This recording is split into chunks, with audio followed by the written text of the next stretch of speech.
Entenda, Deus vai curar a sua dor e restaurar a sua vida. Eita Deus, tão grande. Você, queridos, está tentando esconder uma dor que ninguém vê. Por fora, tudo parece normal, não é mesmo? Mas por dentro, seu coração está agitado.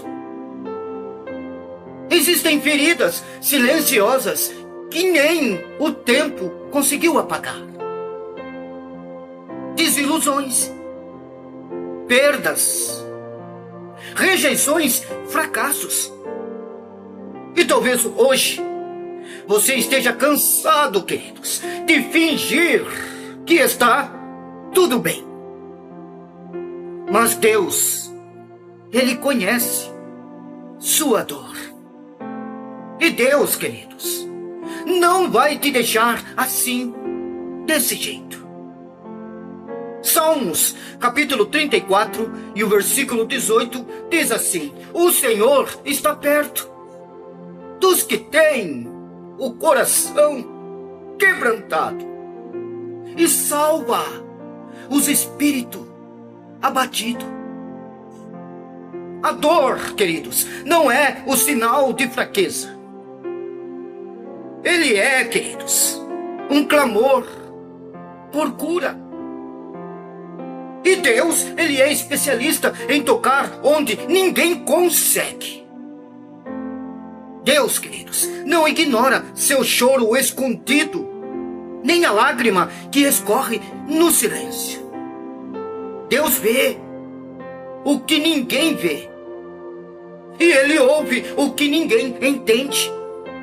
E mais, muito mais do que isso, Ele sente, queridos, essa dor junto com você. Salmos, capítulo 147 e o versículo 3. Deus cura os que têm o coração partido e trata dos seus ferimentos. Deus não apenas observa a sua dor.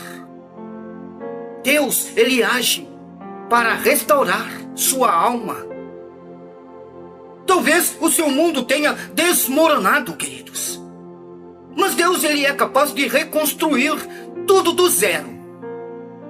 Sua história não acabou. Há um novo tempo vindo, queridos, da parte de Deus para você. E quando esse tempo ele começa, queridos, tudo muda.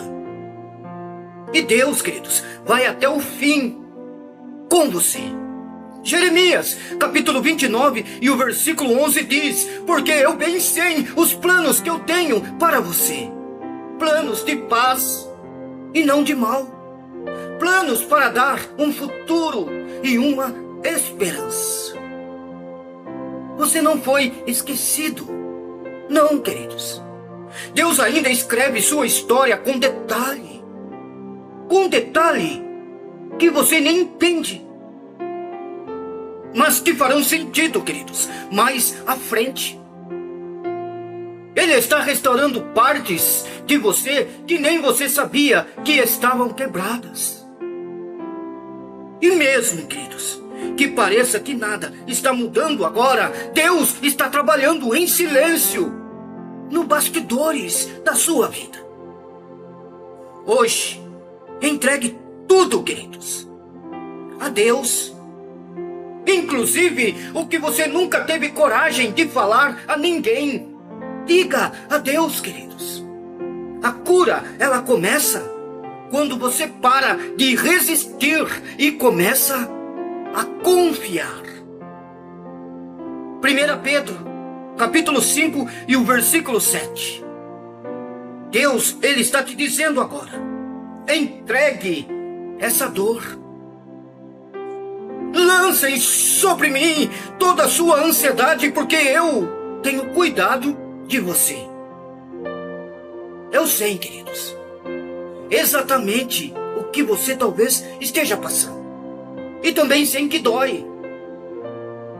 Mas Deus é capaz, queridos, de tirar toda essa dor. Então confie, lance sobre Ele essa ansiedade, essa dor, queridos. O Salmos 23 e o verso 4 diz assim: ainda que eu ande pelo vale da sombra da morte, não temerei mal algum, porque tu, Senhor, estás comigo. Você pode até estar no vale, queridos, mas você não está sozinho. A presença de Deus, ela vai com você. Ela fortalece você e sustenta você. E quando tudo passar, porque vai passar, você será testemunha viva do poder da restauração de Deus. O Salmos 126 e o verso 5 diz: os que semeiam com lágrimas, com cânticos de alegria, colherão. Nada, queridos, do que você está vivendo será desperdiçado. Entende uma coisa? Deus vai usar essa dor, queridos, como testemunho para alcançar outros através de você. Ele vai fazer da sua fraqueza um lugar de força. E no lugar do choro, queridos, Deus vai colocar um novo cântico de alegria em sua boca. Apenas confie. Ore junto comigo. Diga: Senhor, tu conheces a dor que escondo no fundo da minha alma. Só o Senhor sabe o quanto tem sido difícil sorrir por fora, mas chorar por dentro. Hoje eu me rendo aos teus cuidados, Senhor. Cura as feridas que ninguém vê, meu Pai. Restaura, em nome de Jesus, o que foi quebrado. Fortalece o meu coração. Eita Deus! E renova a minha fé. Eu creio, Senhor, que esse não é o fim. Um novo tempo, Senhor, está chegando em minha vida. E pela tua graça eu viverei a cura, sim, a restauração, sim, Senhor, e a alegria novamente em minha vida. Agora me dá paciência para esse processo e fé, muita fé, Senhor, para continuar. É em nome de Jesus Cristo que eu oro e entrego agora em tuas mãos. Amém, queridos? Confie. Confie, queridos, porque Deus, Ele é capaz de fazer o impossível em sua vida. Deus vai curar sua dor e restaurar a sua vida e ponto final. Você, queridos, já descobriu o propósito da sua vida? Você já parou para pensar se está realmente vivendo o propósito que Deus desenhou para a sua vida? Muita gente, queridos, carrega essa pergunta como um peso diário em seu coração.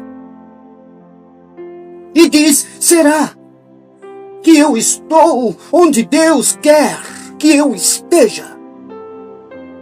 Será que esse trabalho, essa família, essa igreja, esse ministério fazem parte do que Deus, Ele sonhou para mim? A verdade, queridos, é que muitos vivem como flechas lançadas sem alvo. Avançando, correndo, produzindo, mas sem direção, sem sentido, sem paz. Então hoje, queridos, Deus, Ele quer te ajudar a reencontrar esse caminho. Fique comigo, queridos, até o final desta mensagem. Sabe, propósito é mais do que função. Propósito, queridos, é direção. Em Colossenses, no capítulo 3 e o versículo 23, diz assim: e tudo quanto fizerdes, fazei de todo o coração, como para o Senhor e não para os homens. Quando falamos de propósitos, muitos pensam imediatamente em profissão, cargo ou até mesmo localidade. Será que meu chamado é ser médico? Será que meu propósito está em outra cidade? Mas a Bíblia, queridos, revela que o propósito vai além do que fazemos. Está mais relacionado a como e para quem fazemos. Você pode ser um professor, um pedreiro, um enfermeiro, uma dona de casa, e ainda assim viver plenamente o propósito de Deus, se o que você faz glorifica o nome dele. Você está entendendo? Perder o propósito, queridos, não é perder uma carreira, é perder o sentido daquilo que se faz. Quando não enxergamos mais Deus, queridos, no que fazemos, aí nos sentimos vazios, perdidos, sem direção. Provérbios, capítulo 16 e o versículo 1. O coração do homem pode fazer planos, mas a resposta certa vem do Senhor. Eita Deus, tão grande. Fala, Senhor, aos nossos corações. Em muitos momentos da vida, somos tomados por crises silenciosas. Podemos até continuar trabalhando, estudando, servindo. Mas algo, queridos, dentro de nós começa a se apagar. A energia desaparece. O ânimo vai embora. E sentimos que o que fazemos não tem valor. Essa crise é espiritual. Ela revela que nós desconectamos da verdadeira fonte do propósito. Glorificar a Deus com tudo o que somos e fazemos. Você pode estar em um ótimo emprego, queridos, mas se Deus não está recebendo a glória do que você faz, esse trabalho se tornará um fardo em sua vida.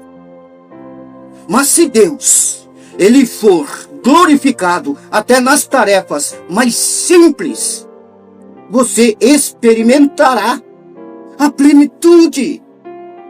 Eita Deus! Propósito, queridos, tem a ver com a glória de Deus. Entenda isso. Não com o reconhecimento humano. Em Mateus, queridos, no capítulo 5 e o versículo 16, também diz assim: assim resplandeça a vossa luz diante dos homens, para que vejam as vossas boas obras e glorifiquem o vosso Pai que estás nos céus. Quantas e quantas vezes nós buscamos sucesso, promoções, elogios? Quantas e quantas vezes, queridos? E ainda assim, nós continuamos vazios. Não é mesmo? Isso acontece porque a glória foi desviada, queridos, de Deus. toda vez que o nosso trabalho, seja ele qual for, queridos, deixar de refletir a luz de Deus, caímos na armadilha do nosso ego. Você pode ser usado por Deus na sua empresa, na sua escola, no seu lar. Se o que você faz aponta para Cristo, você está no centro do seu propósito. Então, queridos, o propósito não está onde você está, mas em quem você está glorificando enquanto está lá. Eu quero que você entenda essa parte. Provérbios capítulo 14 e o versículo 12. Diz assim: há caminhos que ao homem parece direito, mas o fim dele são caminhos de morte. Imagine, queridos, uma flecha, ela lançada com força, mas sem alvo. Ela até voa por um tempo, mas logo perde a força e cai, queridos. Não é mesmo? Assim é o ser humano quando vive sem propósito. Ele se desgasta, se cansa, se frustra, porque não sabe para onde está indo. Sem o propósito de Deus, queridos, tudo o que fazemos se torna repetitivo, mecânico, vazio. Mas quando redescobrimos que nossa vida, queridos, é para a honra e a glória de Deus, até as pequenas ações do nosso dia a dia se tornam sementes de eternidade. Você não precisa de uma mudança de cargo, mas de uma mudança de perspectiva. Romanos capítulo 12 e o versículo 2 diz assim: não vos conformeis com este mundo, mas transformai-vos pela renovação da vossa mente. Talvez você pense: eu preciso mudar de trabalho para encontrar o meu propósito. Mas na maioria das vezes, queridos, não é o ambiente que precisa mudar. É a nossa mentalidade. O que Deus está perguntando hoje é: quem está sendo glorificado através da sua vida? Se a resposta for: Deus está sendo glorificado em tudo que eu faço, queridos, então você já encontrou o seu propósito. Propósito não é destino final. É uma forma de viver, queridos, o presente com clareza espiritual. Viver para Deus, queridos. Você entendeu?